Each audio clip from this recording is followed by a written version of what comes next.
할렐루야. 하나님의 은혜가 우리 가운데 함께하기를 예수의 이름으로 축원합니다. 우리 함께 인사하겠습니다. 반갑습니다. 환영합니다. 사랑합니다. 축복합니다. 어제 우리 노회의 한 교회에서 친한 목사님이 위임식이 있었습니다. 그래서 거기를 다녀왔는데 거기에 참여한 모든 사람들에게 책 한 권씩을 나눠줬어요. 책의 이름이 미랄의 흔적입니다. 이 책이 무슨 책이냐? 그 목사님의 가정이 알고 보니까 우리나라의 초창기에 복음이 들어왔을 때부터 예수를 믿고 순교자 집안이고 지금까지 그 믿음을 이어온 거예요. 그래서 이 책이 순교자 박병근 전도사의 사역 기록과 그 가족들의 신앙 이야기라고 해서 최근에 이 책을 만들어서 이 책의 내용에 보면 그동안 그 믿음의 흔적들이 역사적으로 기록을 잘 정리했어요. 얼마나 부럽던지요. 야, 저 목사님은 믿음의 조상들이 순교자의 피가 있는 그런 집안에서 사역을 하시는구나. 근데 우리가 어느 가문을 부러워한다고 해서 그 가문에 속하는 건 아니에요. 세계에서 가장 많은 부유한 재산을 가지고 있는 가문은 웰튼가예요.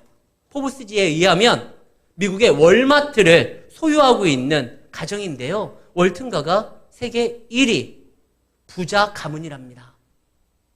또 정치적으로 유명한 가문들이 있어요. 케네디 가문이요.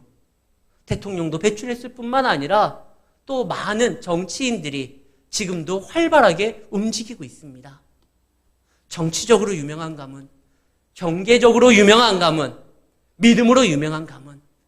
그런데 그 가문은 우리가 선택할 수 있는 게 아니라 태어나다 보니까 우리의 조상이 이미 정해져 있는 거예요.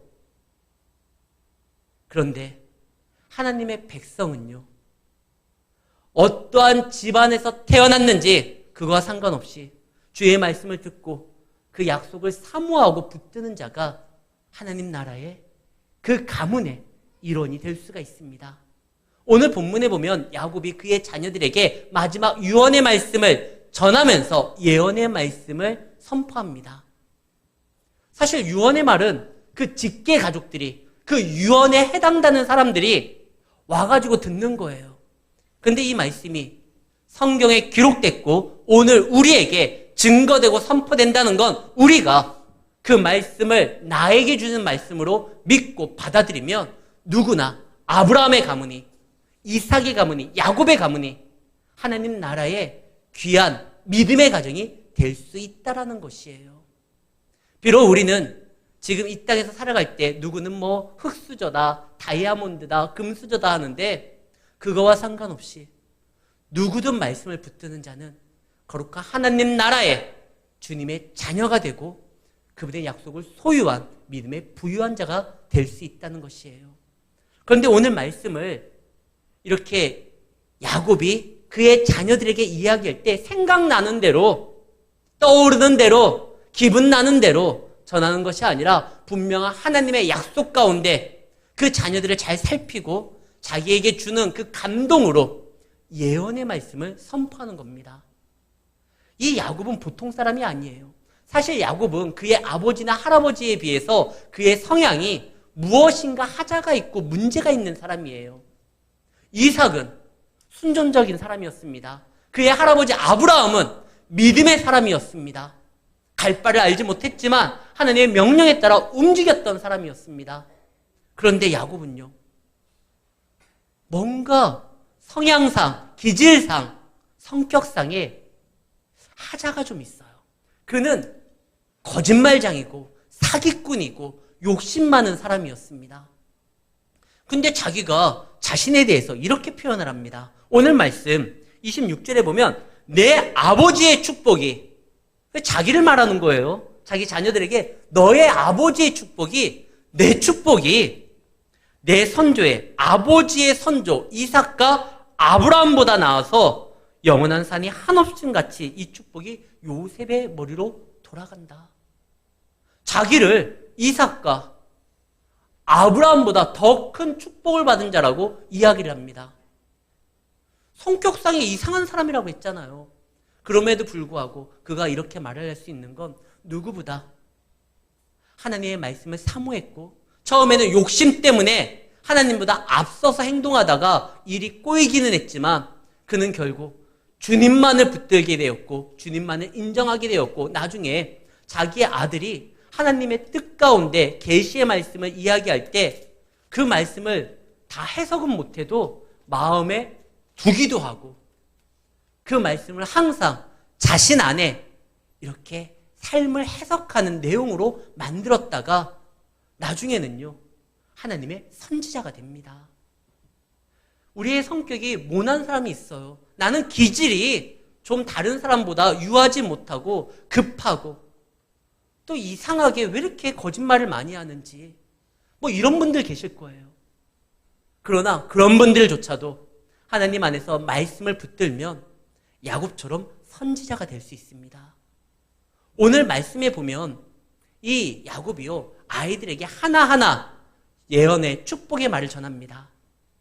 제가 지난주에는 4명의 아이들에 대해서 이야기를 했습니다. 루벤, 시므온, 유다, 레위 이 4명에 대해서 이야기를 했는데 오늘은 그 나머지 자녀들에게 이야기를 할 텐데 너무 기니까요 아이도 많이 낳았어요 야곱이. 그래서 오늘은 특별히 요셉과 이 단에 대해서만 이야기를 하려고 합니다. 그런데 성격상 이상한 사람들이 많아요. 그래도 괜찮아요. 야곱도 변했잖아요. 특히 단은요 16절에 보면 단은 이스라엘의 한 지파같이 그의 백성을 심판하리로다. 17절 단은 길섭의 뱀이요 샛길의 독사로다. 말굽을 물어서 그 탄자를 뒤로 떨어지게 하리로다. 아니 너는 뱀이고 독사라는 거예요. 그의 성향의 기질이 그렇다는 거예요. 야 그러면 이런 기질 가지고 어떻게 살아갈까? 살 수 있어요.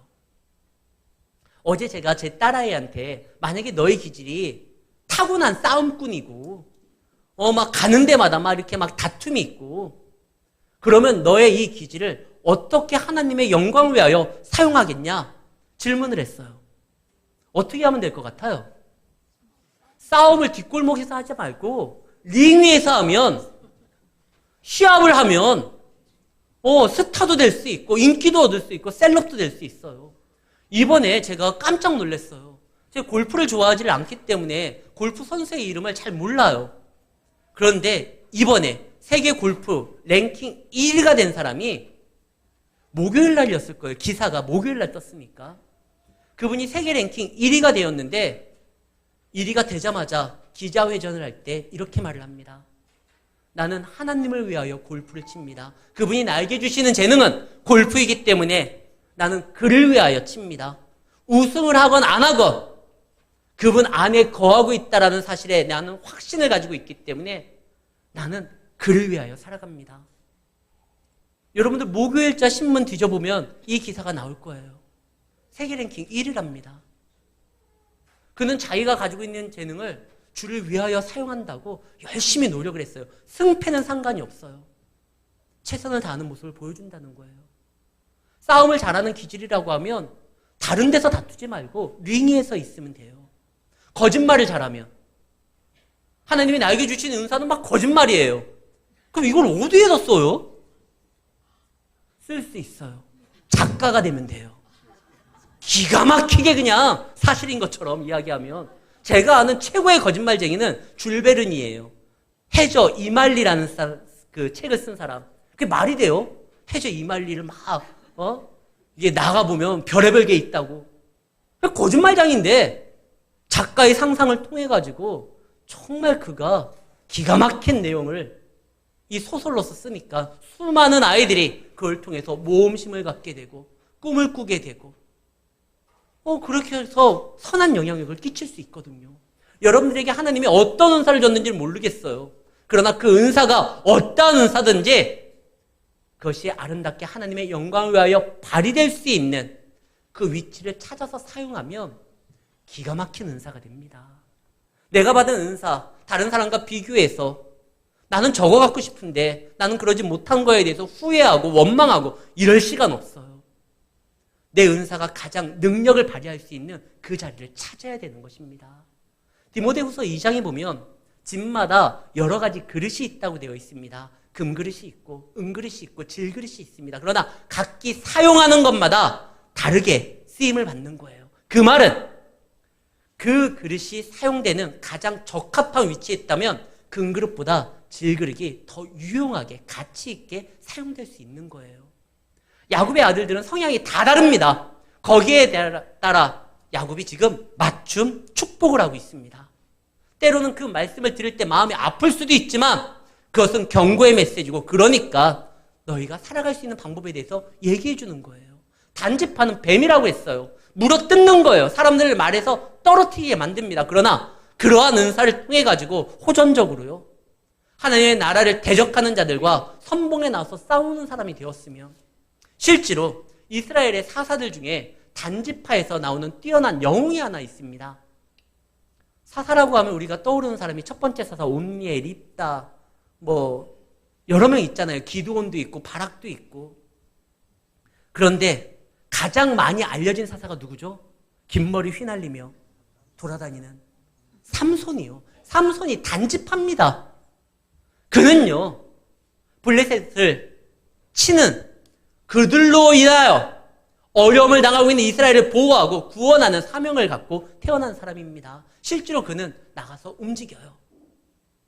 블레셋을 하나님의 뜻 가운데 치며 이스라엘을 보호하는 가운데 그 힘을 썼다고 하면 삼손은 정말 아름답고, 지금도 우리가 알고 있는 그 삼손의 그 넘어지고 이렇게 유혹으로 인하여 쓰러지는 모습은 없을 수도 있었어요.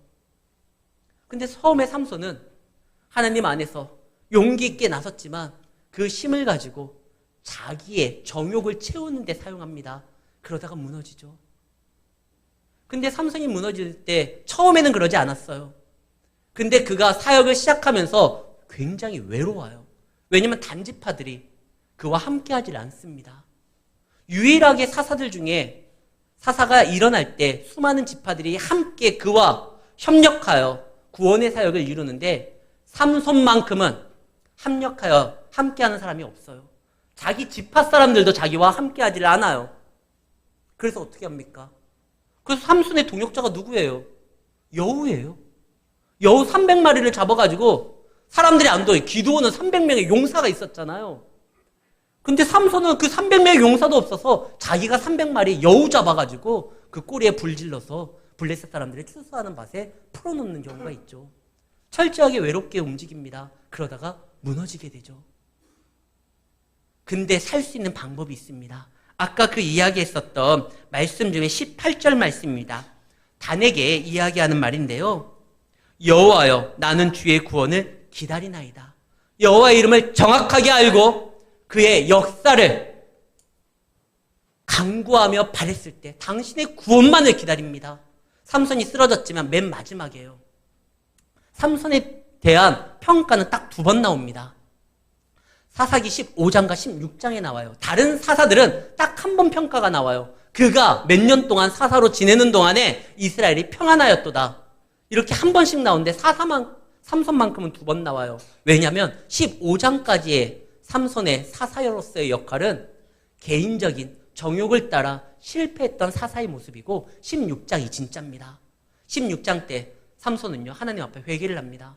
지난날의 삶을 반성하고 하나님의 도움을 구하며 이번 한 번만 더 나에게 힘을 주사 저들과 함께 내가 죽게 하여 주시옵소서. 죽음도 불사하고 이스라엘의 구원을 위해서 이야기할 때 하나님이 그를 도와주죠. 그 결과 삼손은요, 믿음의 사람이 돼요. 히브리서 11장에 보면 믿음의 사람의 이름이 나열될 때 삼손의 이름이 올라갑니다.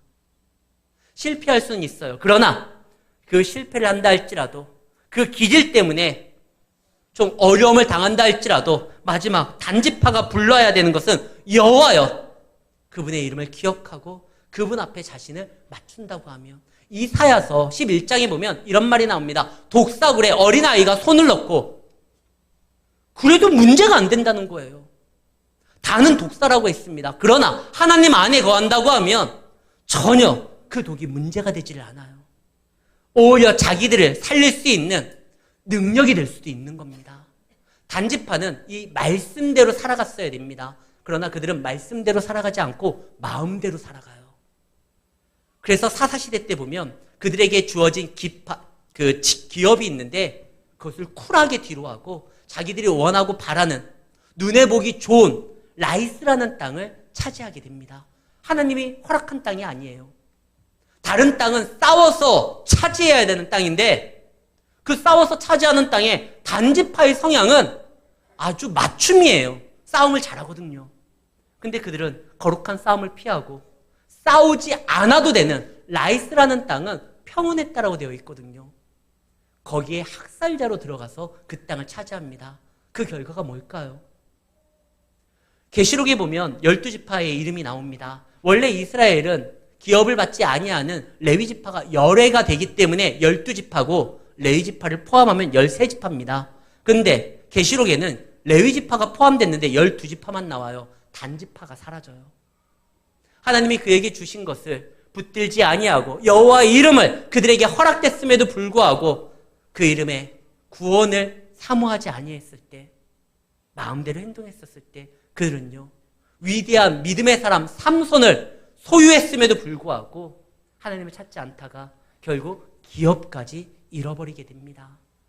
사랑하는 성도 여러분, 우리는 하나님의 말씀을 붙드는 자고 우리의 성향이 어떠하든지 그것이 하나님의 뜻을 이루는 데 있어서 중요한 위치를 힘써 찾아내 그 일을 감당한다고 하면 놀라운 역사는 이루어집니다.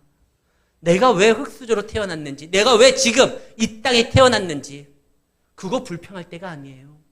우리 60년대 생들은 가장 어려운 후진국에서 태어났어요. 그런데 그들은 개발도상국에 이르렀고 이제는 선진국에 진입해서 이제는 세계에서 대한민국을 알기를 원하고 이제 한국말을요, 우리가 자랑스러워할 것이 한국말로 자국의 어떠한 언어를 쓰는 나라들도 있어요. 이제 한국의 위상이 그렇게 높아졌어요. 그런데 그렇게 높아졌었는데 지금 살기는 어떻습니까? 어려운 시대에서 좋은 시대로 나아가는데 한국에서 반드시 놓치지 말아야 될 것이 있어요. 그것은 그때 그 60년대에 마룻바닥에서 기도했었던 선조들의 눈물의 기도가 있었습니다. 우리가 신앙을 버리면서까지 선진국에 도달한 것을 기뻐하면 안 돼요. 믿음을 지키면서 쌓아 올렸던 것들이 우리에게 감사요, 은혜요, 축복이 되는 것이죠. 요셉을 보십시오. 요셉은 놀라운 축복을 받습니다. 큰 은혜를 받습니다. 근데 그 은혜가, 축복이 세상의 은혜와 다른 이유는 구원의 결과로서, 구원의 열매로서 나타난 은혜이기 때문에 그래요. 우리가 구원의 결과가 아닌, 믿음의 결과가 아닌 다른 것으로 얻어지는 것들은 쉬 사라지게 됩니다. 지금 이제 요셉에 대해서 축복을 보면은요, 요셉은 진짜 축복 같은 축복을 받아요. 22절, 요셉은 무성한 가지고, 샘 곁에 무성한 가지고, 담을 넘어서고, 활 쏘는 자가 학대함으로 어려움을 당한다 할지라도 도리어 굳세게 되는 것은 여호와의 힘을 말미암음이라. 예전에 이사야라는 찬양이 있었습니다. 제가 그 찬양을 다시 한번 들어보려고 유튜브를 아무리 뒤져도 그 찬양이 안 나오더라고요. 근데 어렸을 적에 제가 학창시절 때 한 80년대 후반에 나왔었던 곡인데요. 그 노래 가사가 이래요. 그 이사야라는 그 선지자의 일생을 이렇게 곡으로 만들었는데, 주님 가신 길을 나도 가기를 원하네. 그런데 사람들은 말하지, 너 같은 게 무엇래. 그래, 난 정말 할 수가 없어. 그러나 주님께서 나와 함께 하시면 나는 할 수 있네. 어떤 일이 내게 닥쳐와도 내가 너를 굳세게 하리. 약속해 주신 주님의 오른손이 날 붙드시네. 이런 찬양이거든요. 사람들이 뭐라고 하든 주님이 나와 함께 하시면, 그 오른손이 나를 붙드시면 나는 할 수 있네. 어떤 일이 온다 할지라도. 그 찬양의 가사가 제 학창시절 때 굉장히 큰 위로가 됐어요. 아무리 뒤져봐도 그 곡을 이제 못 찾겠더라고요. 알고 보니까 이게 대전에서 활동했었던 어떤 전도사님이 음반을 냈는데 금방 이게 안 됐나 봐요. 그래서 제가 대전에서 컸으니까 대전 사람들은 좀 아는 곡인데 다른 사람들은 모르더라고요. 근데 제가 어려울 때마다 그 생각을 해요. 힘들고 어려울 때 그래 주님의 오른손이 날 붙드시니. 오늘 요셉에게 주는 하나님의 말씀이 그겁니다. 24절 마지막에 이스라엘의 반석인 목자의 손을 힘입으므라. 그 목자가 그 오른손으로 학대하는 자보다 더 강렬한 능력으로 그를 보호하고 지키니 그가 문제가 되지 않는다라는 거예요. 요셉은 이거에 대해서 감사하고 장자로서 이제 형제들을 책임지는 어떤 위치에서 그들을 보호하고 그들을 하나님께로 이끄는 사명을 가졌어요. 실제로 역대상 5장 1절과 2절에 보면 야곱의 첫째 아들 장자는 르우벤입니다. 그러나 실질적인 장자는 요셉이에요. 왜 그러냐면 이스라엘의 장자 르우벤의 아들들은 이러한다라고 하면서 르우벤은 장자라도 그의 아버지의 침상을 더럽혔으므로 장자의 명분은 이스라엘 아들 요셉의 자손에게 돌아갔다. 2절 말씀. 유다는 형제보다 뛰어나고 주권자가 유대에서 났으나 장자의 명분은 요셉에게 있으리라. 요셉에게 있다는 거예요. 요셉은 그 장자로서의 큰 축복을 받았고 축복을 받았다는 건 책임이 있다는 것입니다. 그러나 이 요셉은요, 그 축복을 다른 형제들을 위하여 사용하는 것이 아니라 자기를 위하여 욕심으로 사용합니다. 그래서 문제가 돼요.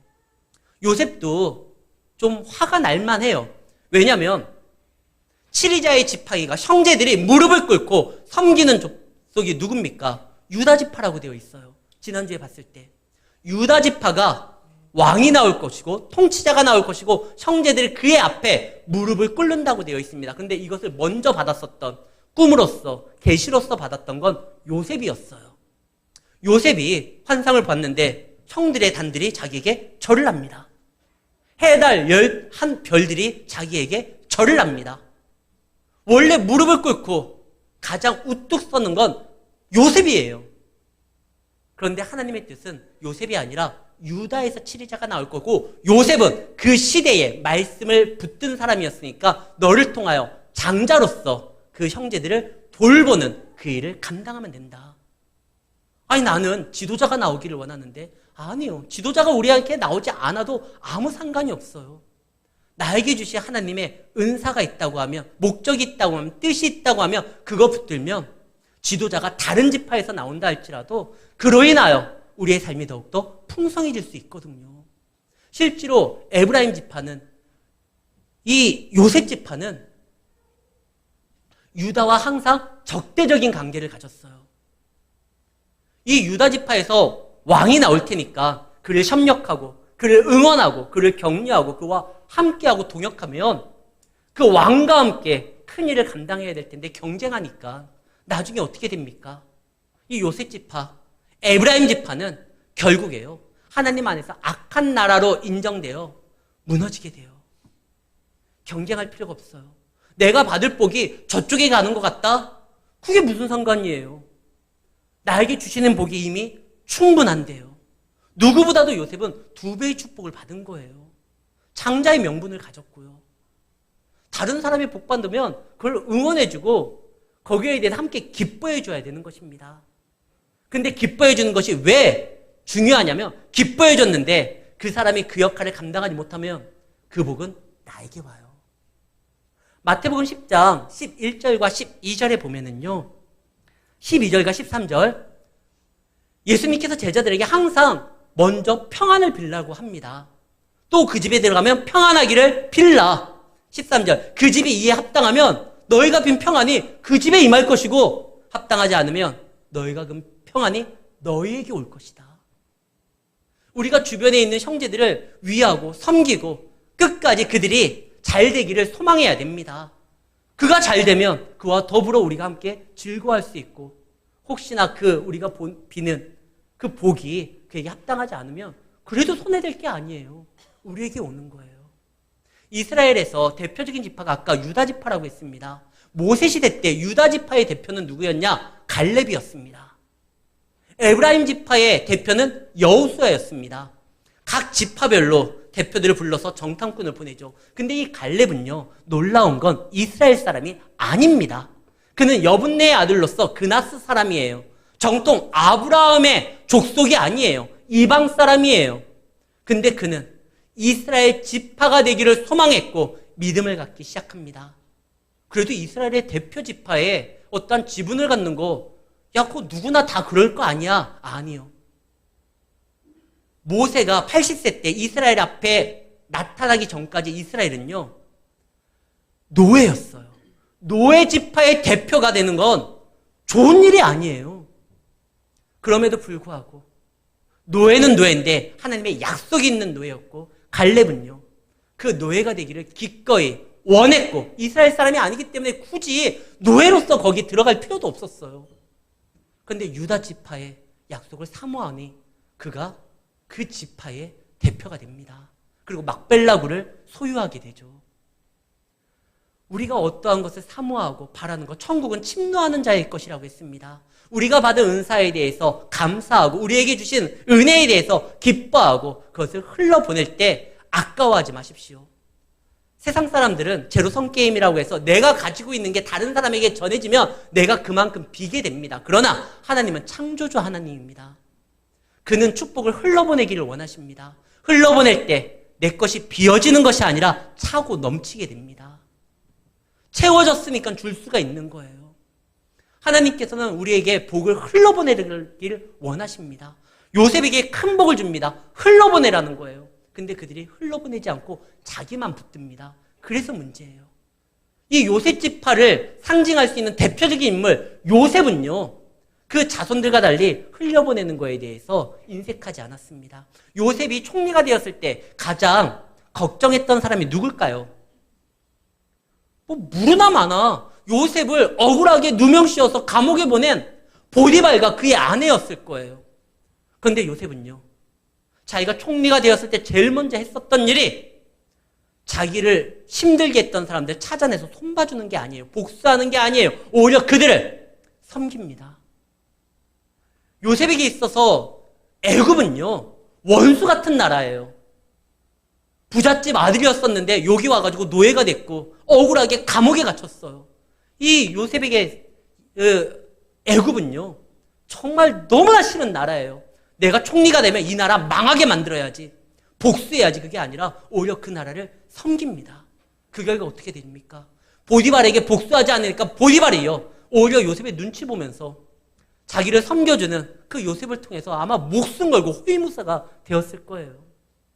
그 요셉이 애굽을 섬기니까 애굽이 어떻게 됩니까? 자기 가족들이 와가지고 살 수 있는 안전지대가 되는 거예요. 예수님께서 제자들에게 어떻게 합니까? 부활하신 다음에 복수하지 않았어요. 나를 저주하고 나를 미워하고 나를 떠나고 나 그렇게 안 봤는데 너희들 너무했다. 부활하신 다음에 그들을 예수님께서 복수하지 않고 오히려 그들을 섬깁니다. 배가 고픈 그들을 위해서 숯불에 고기를 굽고 떡을 구우면서 얘들아 와서 먹어라. 오히려 제자들을 섬겨요. 그러니까 제자들이 어떻게 됩니까? 목숨 걸고 살아가는 하나님의 귀한 일꾼들이 된 거예요. 예수님의 가장 강렬한 사역자들이 된 거예요. 우리가 받은 은사를 통하여 그것을 누군가를 섬기는 일에 사용한다고 하면 우리의 어떠한 명성이 낮아지거나 뭐 그게 아니라 오히려 그로 인하여 더 확실한 동역자를 얻게 되고, 요셉이 애굽을 섬겼기 때문에 자기의 가족들이, 아버지와 형제들이 살 수 있는 터전을 마련할 수가 있었던 겁니다. 우리에게 주신 은사, 우리는 제대로 하나님의 뜻 가운데 활용할 줄 알아야 돼요. 그리고 그거에 대해서 인색하지 마십시오. 내 것을 내가 받은 은혜, 나 혼자 누리기도 벅차는데 어떻게 다른 사람들에게 나눠주고 그럴 시간 없다라고. 아니요, 그러라고 주신 은사예요. 그리고 우리 성도가 살 수 있는 유일한 방법은 그 은사를 베푸는 것. 그때 우리에게 채워지는 역사가 나타납니다. 세상에서 가장 부유한 자가 누굽니까? 예수님이에요. 왜? 다 줬거든요.